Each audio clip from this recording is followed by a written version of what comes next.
Hi friends, welcome to my YouTube channel. Today I am going to explain transformer on load topic. Okay, so this is the very important chapter is there, because on this chapter we will learn lot of things.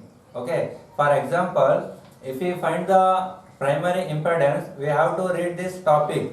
To find the secondary impedance, we have to read this topic. Okay, so likewise, to know the what is the equivalent circuit diagram of a single phase transformer, for that we have to read this topic. Okay, so therefore we can say that this topic is very important topic is there. Okay, so friends, this topic is complicated topic because the various parameters are coming in this topic. Okay, like primary side currents, the so many types of current will come in the primary side, and the so many types of current will come in the secondary side. And the most important is here the three types of fluxes will appear.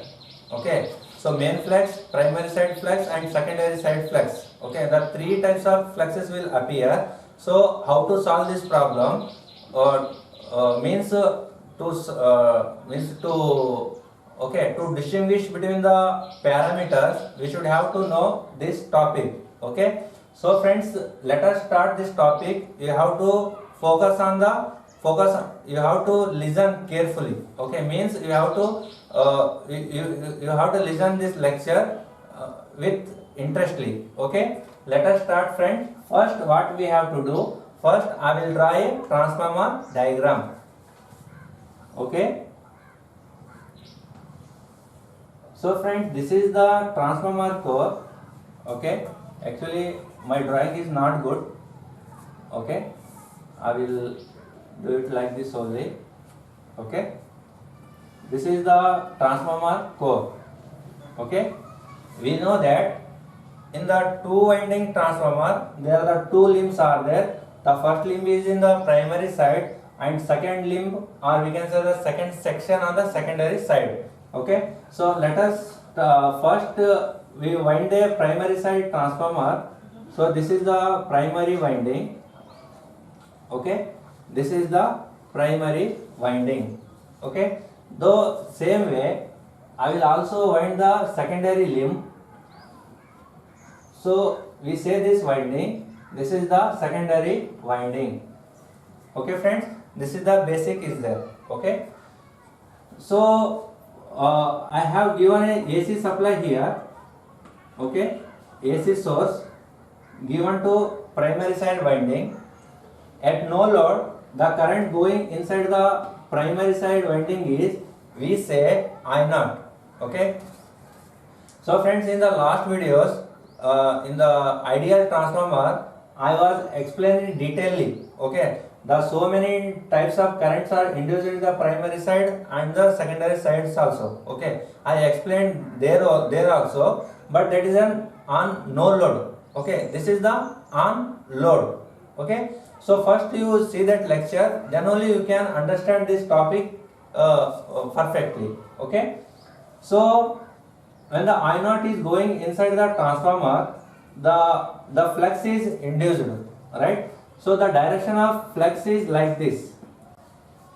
Okay, direction of flux is primary to secondary like this. Okay, it is going from here to there. Okay friends, so this flux we can say that main flux, or we can say that core flux also. Okay, so I am naming it main flux. Okay, so next, so the EMF induced in the primary side, we say E1. The same way, the EMF induced on the secondary side winding, we call it E2. Okay, next is I am explaining about the transformer on load. That's why I connected one load here. We say it load. Okay, this is the load. The current flowing into the load is I2. Okay, so friends, in this topic, okay, what I am teaching now, you have to give concentration about flux. Okay, I am teaching here, there are three types of flux will come. Okay, therefore you have to focus on the flux only. Main parameter is flux. Okay, so friends, what happened here, this this main flux link with the primary winding and secondary winding. Okay, so main flux linked with the secondary winding induces a E2 and I2 currents also flowing to the load. This I2 current due to magnetomotive force MMF N2 I2. Okay, so due to this current, the one more EMF is induced on the secondary side. Okay, we call it as phi 1. Okay, because of I2 current and EMF by Lenz law, one more flux is induced. Okay, so that flux we will say phi 1. Okay, so this is the phi 1. We say this is the phi 1 flux. Okay, the most important thing is the direction of the induced flux at the secondary side due to I2 current, it is opposite to the main flux current, main flux. Okay, the direction of flux 1 is exactly opposite to the main flux. Okay, so here the problem is starting. Okay, the according to Lenz law, okay, according to Lenz law, the flux phi 1 is created, means generated. This flux is opposite to the main flux. Okay, so the flux 1 opposes the main flux. It causes the main flux is reduced.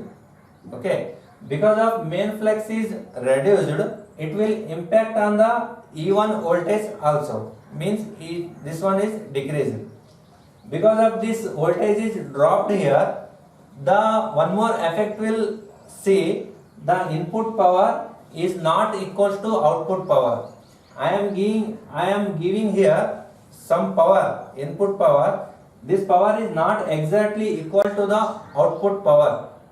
Okay, why this thing is happening? Because of the newborn flux. This is the flux on the secondary side. To nullify the phi 1, so we have to generate the one more flux.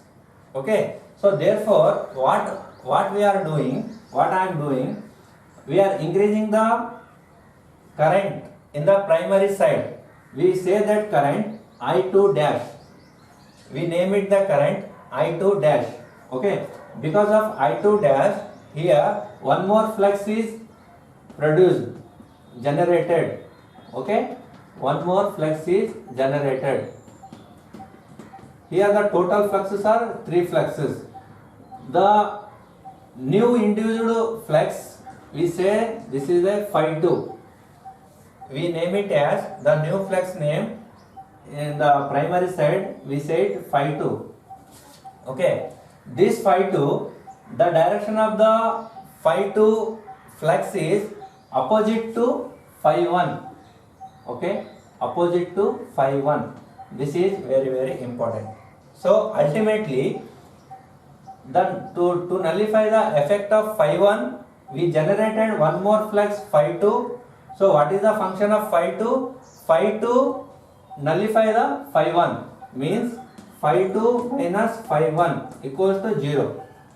Okay, so lastly main flux will only present. Okay, so therefore in the transformer on load we learned that there are 3 fluxes. Okay, one flux due to secondary current. Okay, this secondary flux opposes the main flux. Because of main flux, because of opposition, the main flux is decreased. Due to main flux is decreased, the induced voltage also decreases. Because of induced E1 voltage decreases, there is the input power is not equals to output power. Therefore, we have to nullify this phi 1.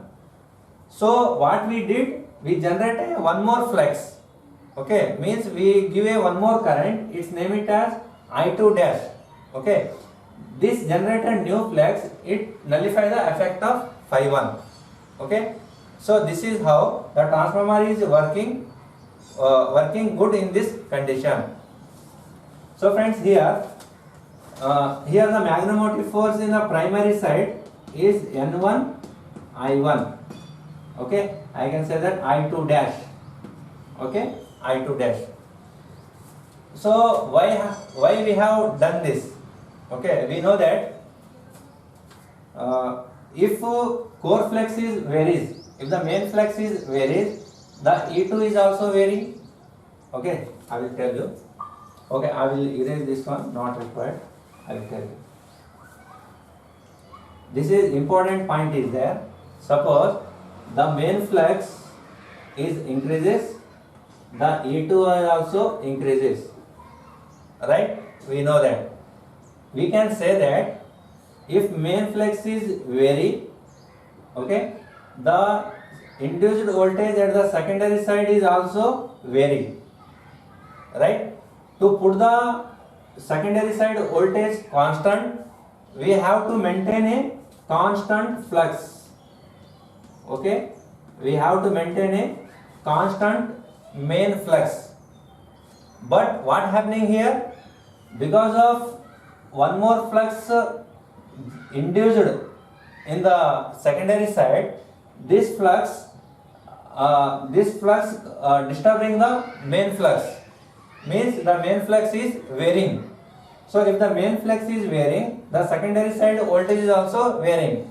Okay, so that's why we generated we produced a one more flux to nullify the effect of phi 1.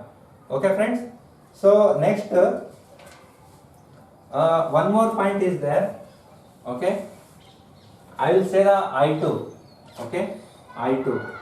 Okay, I2 is depend upon the characteristics of load. Characteristics of load.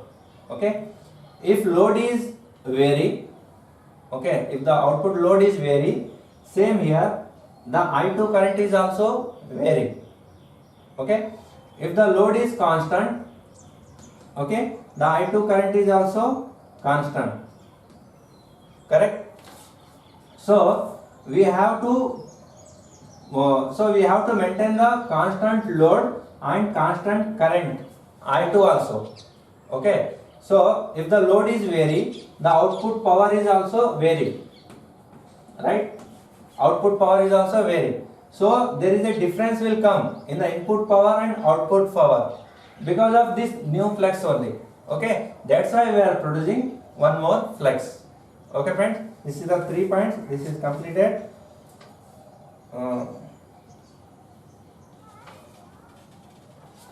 Okay, so next I will tell you the equivalent circuit diagram of a single phase transformer. So this is completed friends. If you have any doubts regarding transformer on load topic, you can ask me on the comment section. Okay, now I will tell you transformer on equivalent circuit diagram of a transformer. Okay, we know that there are two winding, primary side winding and secondary side winding. Okay, so this is the diagram. Okay, so this wire is coming. Okay, this wire is having some resistance and some reactance. Right, I am drawing the equivalent circuit diagram of a single phase transformer. Okay, this is very important. I already draw the single phase transformer. Now I am going to draw the equivalent circuit diagram of a single phase transformer. So first we have a wire. We know that wire having some resistance. We say this is the R1 resistance. Okay, and it's having some core. The core having also some reactance. We say that this is X1 reactance. Okay, so this is the core. The core is also having some resistance. We say that resistance is RC, core resistance, and the core having some reactance. We say that the reactance is XM. Okay, core reactance, or XC also we can say XC. Okay, So totally here the circuit is completed. This is the primary side winding. Okay, here I am giving the supply V1. So what is here? There is a primary winding is there. Okay, this is the primary winding. Okay friends. So in the secondary side, the secondary winding is present. Okay. So here also the resistance is there. We call it as R2 resistance. Here also some inductance is there. We say that is the X2 inductance. Okay. So here we connected the load. Okay. The load we say ZL. Okay. The current flowing into the load we say IL or I2. Okay. This is IL or I2. Okay friends, we know that the EMF induced in the primary side winding, that is E1. The voltage induced in the secondary side winding we say E2. The number of turns on the primary winding we say N1. The number of turns on the secondary side winding we say N2. Okay, this is the equivalent circuit diagram of a transformer on load. Okay, so what we have to learn, okay, what we have to remember on the transformer on load topic. Okay, we can say that what is the use of this equivalent circuit diagram. Okay, which type of question will ask on the examination. Okay, which type of questions will come in the examination on the topic of transformer equivalent diagram. Okay, the question will come is Z. Okay, primary impedance formula. Okay, is given, R1 given, X1 given. He will ask what is the primary impedance in what is the primary impedance. Okay, he will give R2, he will give secondary reactance, and he will ask what is the secondary impedance. Okay, this type of problems will come in the examination. Okay, so I will tell the formula. Okay, shall I erase this? Okay, otherwise I will write here only. Okay, this is the Z1 primary impedance. The formula is R1 square plus X1 square. Okay, this is very important formula. You have to keep in mind, because I have told the transformers on load. Okay, how it works and its equivalent diagram. Okay, so finally this is the last one. Primary, to calculate the primary impedance, this is the formula. To find out the secondary impedance, the formula is here R2 square plus X2 square. Okay, you have to remember these two formulas. Okay friends, so this chapter is completed. Okay, if you having any doubt, you can ask me in the comment section, and I also having the WhatsApp group. You can put the question in the WhatsApp group also. Okay, so friends, if you like my YouTube channel, please tell to your friends. Okay, and share this video, and okay, and also press the like button, and if you not subscribe my YouTube channel, press the subscribe my YouTube channel. Okay friends, thanks for watching my YouTube channel.